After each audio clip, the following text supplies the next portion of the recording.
বিশ্বনবী যখন মেরাজে যাবেন, বিশ্বনবীকে উম্মে হানির ঘর থেকে উঠিয়ে সাইয়েদনা জিব্রাইল হাতিমে কাবার মধ্যে বসিয়ে দিলেন। তারপরে বিশ্বনবীর গলা থেকে নাভি পর্যন্ত ছিঁড়ে ফেললেন, এটা বলে ওপেন হার্ট সার্জারি, সিনা চাক করলেন। তারপরে বিশ্বনবীর কলিজাটাকে পেটের ভেতরে থেকে বের করলেন, তারপরে এই পবিত্র জমজমের পানি দিয়ে কলিজাটাকে ধৌত করলেন। সুবহানাল্লাহ পড়েন।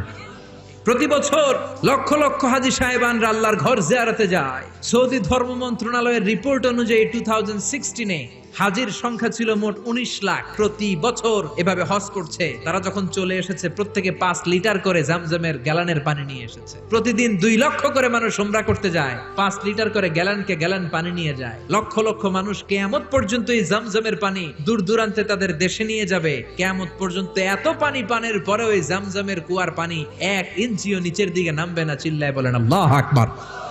সাইয়েদনা ইব্রাহিম আলাইহিস সালামের 3000